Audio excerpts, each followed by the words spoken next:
మనకు తెలుసు వైసీపీ ప్రభుత్వం ఉన్నప్పటి నుంచి లడ్లు వాసన వస్తున్నాయి, లడ్లు తింటుంటే కంపు వాసన వస్తుంది అని ఎన్నోసార్లు మనకి కంప్లైంట్లు వచ్చినాయి.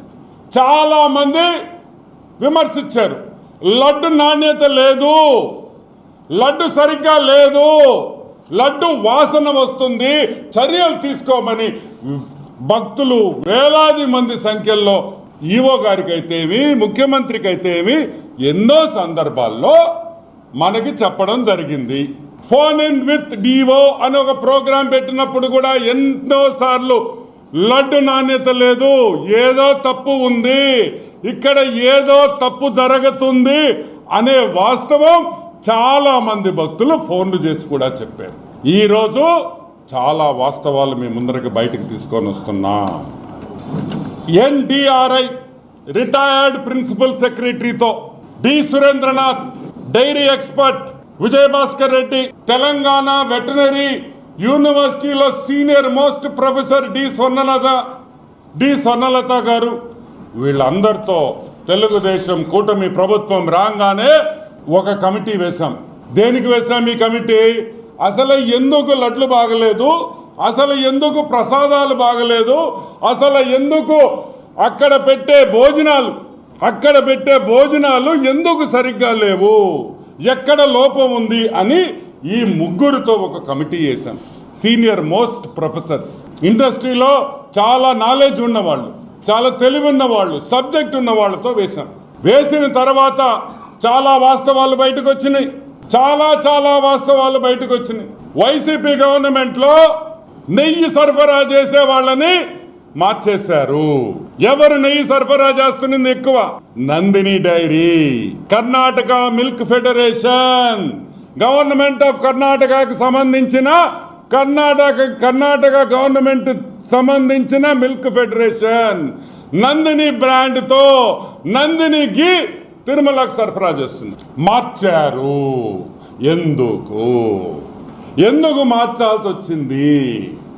ఎందుకంటే నందిని వాళ్ళు, కర్ణాటక మిల్క్ ఫెడరేషన్ వాళ్ళు డబ్బులు ఇవ్వరు కాబట్టి, లంచాలు ఇవ్వరు కాబట్టి వాళ్ళని తీసి తక్కువ రేటు ఇచ్చి వాళ్ళకి రాలేరు, వాళ్ళు చేయలేరు, వాళ్ళకి వర్కౌట్ కాదు అని చెప్పి వాళ్ళని తరివేయడం జరిగింది. ఈ విషయం కర్ణాటక అసెంబ్లీలో కూడా చర్చ జరిగిన విషయం మీకు అందరికీ గుర్తు చేస్తున్నా. కర్ణాటక అసెంబ్లీలో కూడా చర్చ జరిగింది. ఎందుకు మేము పంపించేకి, మేము తక్కువ రేటుకి లాభాలు లేకపోయినా మేము పంపిస్తుంటే కూడా తీసుకోవటం లేదు అని అసెంబ్లీలో, కర్ణాటక అసెంబ్లీలో దీని మీద చర్చ జరిగిందని కూడా మీకు మనవి చేస్తా ఉన్నా. ఈరోజు ఒక విషయం చెప్తా. ఏమయ్యా, మామూలుగా ఆవు నెయ్యి, మంచి ఆవు నెయ్యి ఎంత అనుకుంటున్నారు రేటా? మంచి ఆవు నెయ్యి, నాణ్యత గల ఆవు నెయ్యి రేట్ ఎంతో తెలుసా మీకు? 1000 రూపాయలు తక్కువ ఎక్కడ కూడా నాణ్యతమైన నెయ్యి దొరకదు. 1000 రూపాయలు తక్కువ అంటే 1 కేజీ నెయ్యి, మంచి నెయ్యి ఏమి కలపకుండా మంచి కేజీ నెయ్యి కావాలంటే 1000 రూపాయలు పై మాట. కావాలంటే మీ ఇళ్లలో మీ అక్క చెల్లెళ్ళని, మీ భార్యల్ని, మీ శ్రీమతుల్ని, మీ అమ్మల్ని, అవ్వల్ని అడగండి, ఆవు నెయ్యి ఎంత అవుతుంది మంచి ఆవు నెయ్యి. ఏమయ్యా, టెండర్ పిలిచి 320 రూపాయలకి ఇచ్చేస్తారా? ఎంత? 320 రూపాయలుకి నలుగురికి ఇచ్చారు కాంట్రాక్టు. ఎవరు? The great YCP government, the great Dharma Reddy, the useless fellow Subba Reddy, the worst fellow Karunakar Reddy. ఈ నలుగురు కలిసి 320 రూపాయలకి ఇచ్చారు. నేను అడుగుతున్నా, 320 రూపాయలకి నాణ్యమైన ఆవు నెయ్యి ఇచ్చే మగోడు ఈ ప్రపంచంలో ఎక్కడైనా ఉన్నాడా అని నేను అడుగుతున్నా. Is there a single person who can supply 15,000 కేజీలు రోజుకి? అంటే ఎంత నష్టం వస్తుంది? మీరు లంచాల కోసం, మీరు లంచాలు కావాలని మీరు మార్చారు కాబట్టి అక్కడ సప్లయర్లు తప్పు చేశారు. నాణ్యమైన నెయ్యి కాదు అది కూడా నేను ఇప్పుడు నిరూపిస్తానని కూడా మీకు మనవి చేస్తా ఉన్నా. ఒక ల్యాబ్ సర్టిఫికేషన్ లేదు. ఏమాయా ఇంత డబ్బులున్నాయా? తిరుమల తిరుపతి దేవస్థానానికి 75 లక్షలు పెట్టి ఒక ల్యాబ్ పెట్టుకోలేని పరిస్థితుల్లో ఉన్నారా? అంటే ల్యాబ్ పెట్టుకుంటే మీ భోగత్వం బయటకు వస్తుందని భయమా?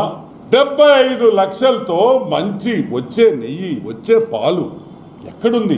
ఏం మంచి పాల? ఎవరికి వాడుతున్నారో గోవిందుడికి వాడుతున్నాడు. గోవిందా అంటే ఆ గోవిందుడిని మోసం చేస్తారా?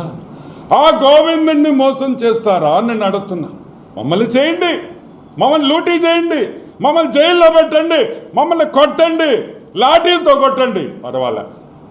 ఆ వెంకటేశ్వర స్వామి, ఆ కలియుగ దైవం ఏమి చేశాడయా మిమ్మల్ని అని అడుగుతున్నా. ఈ రాష్ట్రాన్ని కాపాడిన దానికి ఆయన మోసం చేశారా? ఈ రాష్ట్రాన్ని బాగుండాలనుకున్న ఆ వెంకటేశ్వర స్వామిని నాశనం చేయాలనుకున్నారా? ఈ భారతదేశం బాగుండాలని ఆ కలియుగ దైవుడు మనం కోరుకోవాల్సింది పోయి ఆయన పంచే లాగుతారా అని నేను అడుగుతున్నా. ఇది న్యాయమా? ఆ గోవిందుడిని మోసం చేయొచ్చా? హిందూ మనోభావాలు నాశనం చేయొచ్చా? అసలు మీరు మనుషులేనా గాడిదిలా అని అడుగుతున్నా. ఎదవల్లారా. సరే, ఏఆర్ ఫుడ్స్ అనే ఒక కంపెనీ తిరుమలకి చెన్నై నుంచి మిగతా దగ్గర నుంచి సప్లై చేస్తుంది నాణ్యమైన గీ అని సుబ్బారెడ్డి చెప్తాడు. మా సుబ్బుడు ఎవడు? మన పాత చైర్మన్ మన సుబ్బుడు ఏం చెప్పాడు? నిన్న ప్రెస్ మీట్ ఏదో పెట్టాడు. నాణ్యమైన గీ, నాణ్యమైన నెయ్యిని మేము సరఫరా చేశాము అని అన్నాడు. సరే, బాగుంది. పొరపాటున తెలియక ఒక ట్రక్ వాళ్ళు పంపించారు బై మిస్టేక్. ఇక్కడే వెంకటేశ్వర స్వామి లీలలు కనిపిస్తాయి చూడండి. వెంకటేశ్వర స్వామి లీలలు ఇక్కడే కనిపిస్తాయి. కరెక్ట్ గా ఆ ల్యాబ్ లోనే టెస్టింగ్ చేశారు. ఆ ట్రక్ లో, ఏ ట్రక్ లో తీసుకొని వచ్చిన నెయ్యి ఆ వెంకటేశ్వర స్వామి లీలలతో అది టెస్టింగ్ పోయింది. టెస్టింగ్ చేసింది ఎవరు? తాడేపల్లి ప్యాలెస్ వైఎస్ ల్యాబ్ కాదు, national dairy development board of Gujarat లో ఉండే national dairy development board one of the number 1 laboratories ఈ ప్రపంచంలోనే, భారతదేశంలో కాదు, ఈ ప్రపంచంలోనే నంబర్ 1 ల్యాబ్. ఏమయ్యా? ఇదిగో test report. Water and food analysis laboratory TTD వాళ్ళు చేసింది. ఇదిగో రిపోర్ట్. ఒక్కటొక్కటి చూపిస్తాను, మీకు అవసరమైందో చెప్తాను. 2 ఇదిగోండి. ప్రతి యాసిడ్, ప్రతి కాంపోనెంట్ దీంట్లో ఆ మిల్క్ లో ఉండే ప్రతి ఐటమ్ కూడా ఏమేమి ఉన్నాయి, అసలు ఏముంది దీంట్లో, ఆ నెయ్యిలో, ప్రతి ఒక్క రిపోర్ట్ 52 ఐటమ్స్ని అనలైజ్ చేసి మీరు సప్లై చేసిన నెయ్యిని మొత్తం అనాలిసిస్ చేసి రిపోర్ట్ ఇచ్చారు. National dairy development board final report annexure 1 ఇది చూడండి. దీన్ని ఫోకస్ చేయండి చెప్తా. దీంట్లో ఏం రాస్తుందంటే నేను చదువుతాను, మళ్ళీ మీకు చూపిస్తాను. S value equation of its suspected adulterants as per ISO 17678/2019. అంటే ఈ నెయ్యిలో ఏమేమి ఉంది? సోయాబీన్ అంటే తెలుసు కదా, సన్ఫ్లవర్ సీడ్లు, మైదా, కోకోనట్, చేప నూనె, ఫిష్ ఆయిల్, చేప నూనె కూడా వెంకటేశ్వర స్వామికి ఇచ్చిన నెయ్యిలో చేప నూనె కూడా కలిపారు.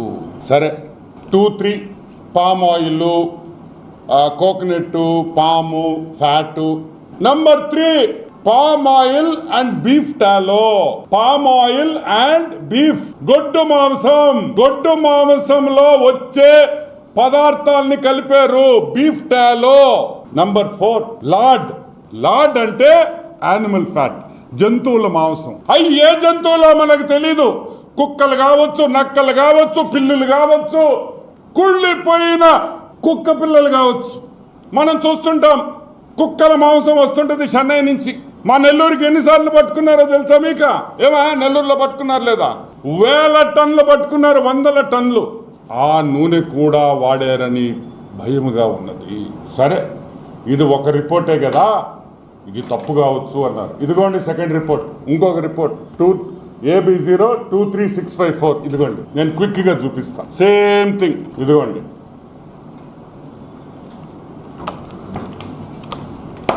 ఫిష్ ఆయిల్, బీఫ్, గొడ్డు మాంసం, యానిమల్ ఫ్యాట్, కుళ్ళిపోయిన చచ్చిపోయిన జంతువులు ఇది కలిపారని ఈ రిపోర్ట్లో ఉంది. సరే, ఈ శాంప్లింగ్ చేసేటప్పుడు డైరీ కానీ ఈ గీ శాంప్లింగ్ చేసేటప్పుడు ఎస్ వాల్యూ అంటాం. ఇక్కడ చూడండి, ఎస్ వాల్యూ ఇక్కడ వేసారు చూడండి, ఎస్ వాల్యూ. ఈ ఎస్ వాల్యూ నెయ్యికి ఎంత ఉండాలంటే 95.68 to 104.32 ఉండాలి. ఇక్కడ చూడండి, 95.8 to 104.32 అంటే అది స్టాండర్డ్ వాల్యూ. అంటే ఆ రేంజ్కి రావాలా ఈ నెయ్యి. వస్తే మంచి నెయ్యి అయినట్టు. ఎంత వచ్చింది? 19.72. 100 యావరేజ్ వేసుకోండి. 100 ఉండాల్సింది 19.72. అంటే 19, 18, 20% కూడా రాలా. 20% అంటే నాణ్యతలో 20% వరకే ఈ నెయ్యి బాగుందని ఒక రిపోర్ట్ ఇచ్చింది. ఇంకొక శాంపుల్లో 19.77, ఇక్కడ వచ్చి 19.72 ఒకటి. ఇదిగోండి 19.77.